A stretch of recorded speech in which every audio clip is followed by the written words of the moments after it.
नमस्कार दोस्तों, मैं दीप्ति सारस्वत एक बार फिर से आपके समक्ष उपस्थित हूँ विपाशा के साथ।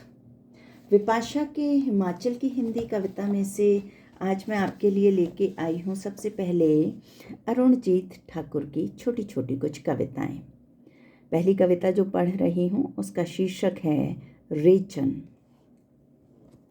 चढ़ने के बाद डकार लेते घोड़े ने कहा, चढ़ने के बाद डकार लेते घोड़े ने कहा, हरी घास पर कविता लिखी जाए। हाशिया, उसे हाशिए पे मत फेंको, वो जिल्द पर चढ़ जाएगा। पीड़ा, मुस्कुराहट किट्टी पार्टियों में, पीड़ा चूल्हे चौके में रही।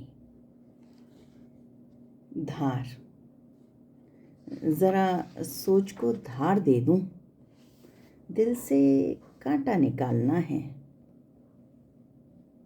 कोई, पलक का रोशनदान उठा के कोई, पलक का रोशनदान उठा के कोई बदन की हवेली से झांकता है। चांद, क्या रे चांद, जब भी निकला रात कर दी। अब जो कविता प्रस्तुत कर रही हूँ वो है एक गणेश गनी की कविता और शीर्षक है मैं कहानी सुना रहा हूँ। भोर से ठीक पहले मैं तुमसे अचानक मिला। भोर से ठीक पहले मैं तुमसे अचानक मिला, घर के बाहर बनी पत्थर की सीढ़ी पर, जैसे तुम मेरा ही कर रही थी इंतज़ार। दरअसल मेरे जाने के बाद के क्षण से ही हो जाता था तुम्हारा इंतज़ार शुरू। कितने बरस बीत गए, तुम्हारे पैर छुए और फिर गले लग अपने दुख आँखों से बहा आया। आँख खुली तो देखा अभी भोर का तारा पहरेदारी में जाग रहा है, जबकि तुम्हारा इंतज़ार अब भी बैठा है ठीक उसी जगह, दहलीज के बाहर पत्थरों की पहली सीढ़ी पर। मैं सच कहूँगा, मैं सच कहूँगा, पर कुछ लोग कहेंगे मैं कहानी सुना रहा हूँ। ठीक यहीं से खेत बिछा रहता है और खेत में बीचों बीच सर उठाए अखरोट का पेड़ करता है पहरेदारी, पहली सीढ़ी पर बैठे इंतज़ार की। तुमने जीवन भर न सोने की चूड़ियाँ पहनी, न तो कोई बटुआ रखा अपने पास। तुमने कभी करवा चौथ के बारे में सुना भी नहीं, पर तुम्हारे अधिकतर दिन करवा चौथ जैसे ही बीते। हालांकि तुम्हारा जाना कोई नई घटना नहीं है, पर कुछ जल्दी ही चले जाने के कारण भी तो हैं। तुमने अपने जीवन के कुछ साल इस अखरोट के पेड़ को दिए, कुछ साल पूर्णिमा के रोज चांद ले जाता तुमसे। सामने नदी पार वाला मीठे पानी का झरना भी तुम्हारे ही दिए बरसों को जी रहा है। बाकी तुम्हारे ही बचे हुए दिन पिता काट रहे हैं।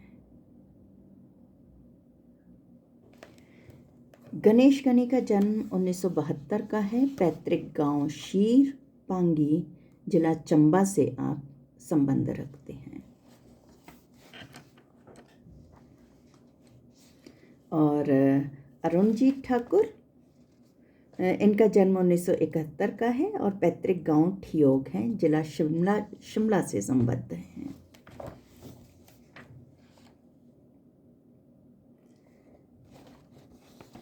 अब जो कविता मैं आपके सामने प्रस्तुत कर रही हूँ वो है कुल राजीव पंत की कविता। औरत के पाँव। पाँव की 10 उंगलियों के सिर पर रहती हैं 10 औरतें। पाँव की 10 उंगलियों के सिर पर रहती हैं 10 औरतें। 5-5 दोनों पाँव में, छोटे बड़े कद की। उंगलियां पूरी गृहस्थी का बोझ उठाती, साथ साथ धरती से भी बतियाती।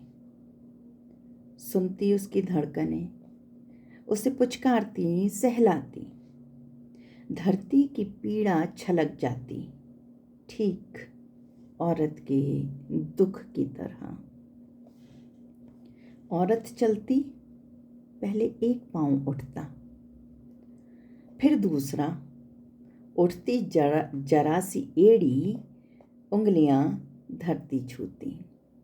औरत चलती, पहले एक पाँव उठता, फिर दूसरा।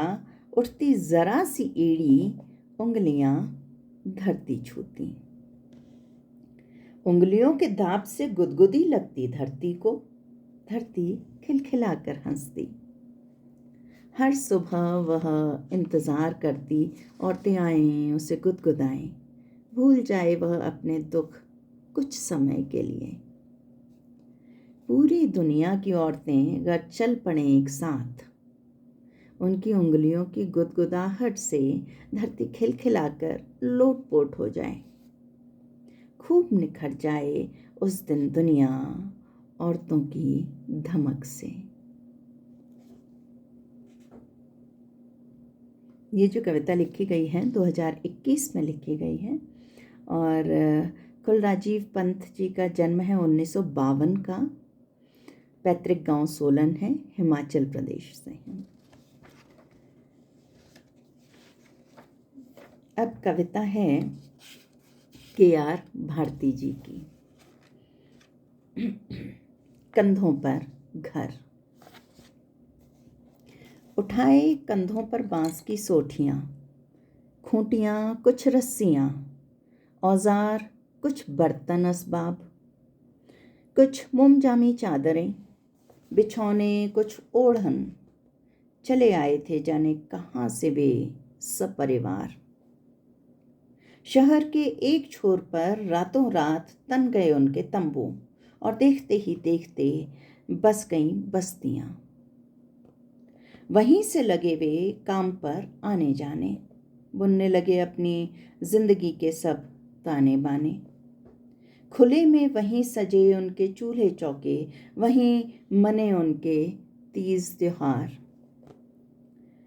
वहीं हुए लफड़े झगड़े, वहीं लिखी गईं प्यार मनोहार की कथाएं, रची गईं वहीं हाथों में हिनाएं।